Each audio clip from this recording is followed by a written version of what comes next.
Qui êtes-vous, Philippe Poutou? Bonsoir. Bonsoir à toutes et tous. Donc moi je suis ouvrier à l'usine Ford à Bordeaux.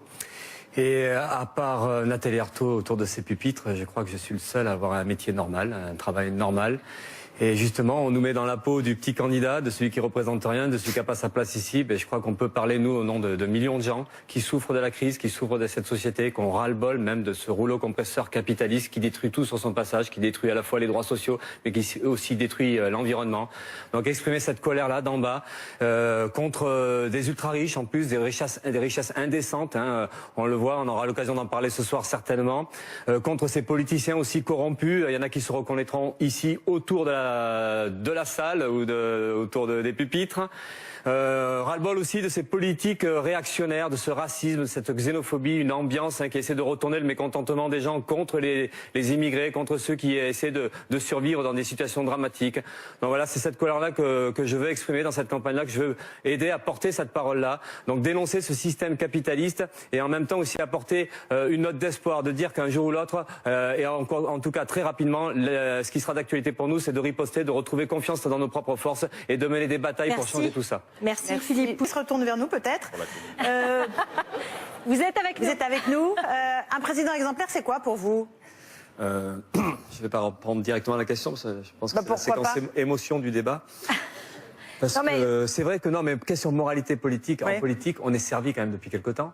On connaissait des vieilles histoires depuis très longtemps de triche, de vol, de mensonges. Là, on a eu Dassault récemment qui a été condamné de la prison. Dassault, c'est quand même aussi un politique, c'est un milliardaire patron du Figaro. Et il y a beaucoup de noms qui sont donnés, mais vos propositions. C'est pas parce que j'ai pas de cravate qu'il faut me couper. Oh non, voilà. Bon. Pas du tout. Donc la question, c'est déjà parler de ça, de la situation. Donc Dassault, je disais, donc je reprends. Hein, il fait pas de prison parce que le monsieur est un peu trop vieux. Hein, clause humanitaire, tant mieux.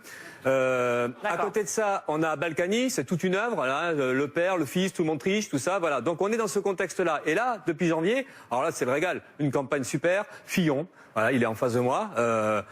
Que des histoires, et plus on fouille, plus on sent la corruption, plus on sent la triche.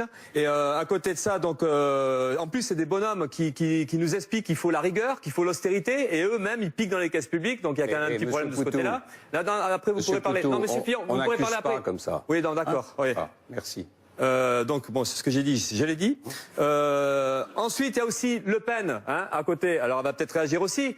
Mais Le Pen, pareil, on pique dans les caisses publiques. Alors là, c'est pas ici, c'est l'Europe. Alors l'Europe, pour quelqu'un qui est anti-européen, ça gêne pas de piquer de l'argent de l'Europe. Et le pire, c'est qu'en plus, le FN, qui se dit anti-système, ne s'emmerde pas du tout, se protège grâce aux lois du système, grâce à l'immunité parlementaire. Et donc, nous refuse d'aller aux convocations policières, donc peinard. Donc là, tout ça, ça illustre. Ce coup-là, vous êtes pour la police.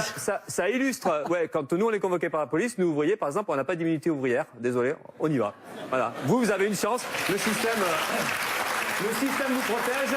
Tant mieux pour vous. Mais là, moi, ça permettra de dire que l'antisystème, eh ben, c'est de la foutaise. Maintenant, je vais finir sur la question de ce monde politique. Donc, nous, on pense que le problème des politiciens corrompus, hein, parce que c'est quand même très généralisé, on dit pas que tout le monde est comme ça, mais il y a un problème, et ça, c'est la professionnalisation de la politique. Voilà, donc, on a des gens déconnectés de la population, surpayés, 6 000, 7 000, 10 000 euros, députés, sénateurs, ministres, et ça, c'est scandaleux.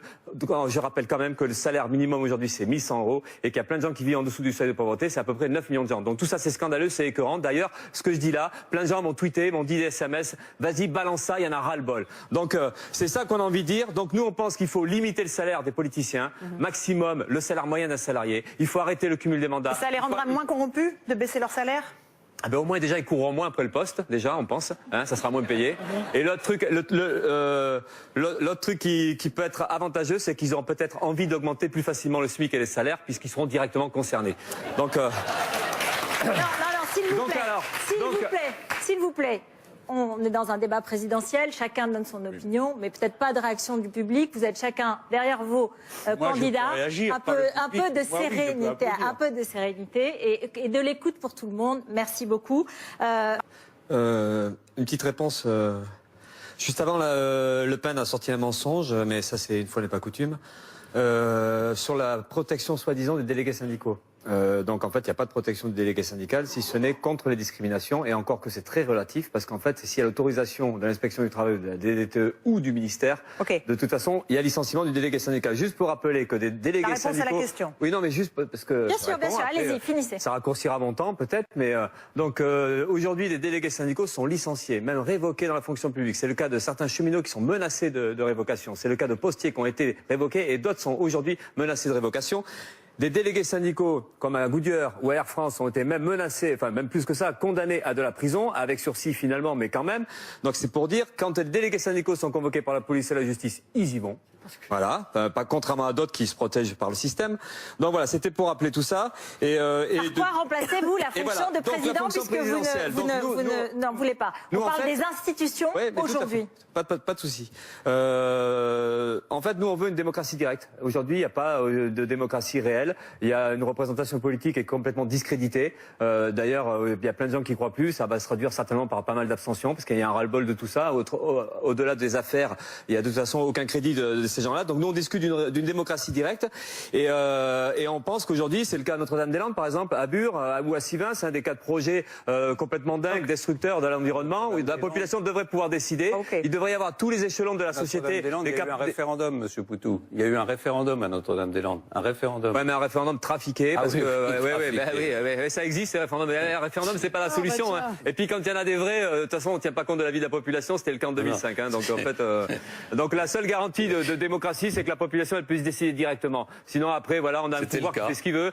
Vous êtes élu, n'importe qui est élu. Pendant 5 ans, il peut mentir, enfin faire l'inverse de ce qu'il a fait. Notre-Dame-des-Landes, c'était le cas. Je finis simplement. Je vous en prie. Voilà, donc nous c'est pour ça, c'est la démocratie directe, c'est le contrôle par en bas, et c'est ce qui manque aujourd'hui. Donc voilà, j'oublie certainement des trucs. Nous on pense qu'il faut qu'un élu soit révocable à tout moment, que la population puisse virer justement un élu qui respecte pas ses promesses et ses engagements. Merci. On pense qu'il faut puis la révocation, enfin les mandats, tout ça, il faut bon. Allez, c'est ça qu'on met en avant comme service public. Après évidemment la question qui est posée, puisque j'entends beaucoup parler de on rase gratis et tout ça, c'est quand même terrible venant de gens qui prennent les politiques ultralibérales. Jusqu'à présent, on pense que ceux qui rasent gratis, c'est plus pour les patrons, les capitalistes, les milliardaires, y compris les politiciens.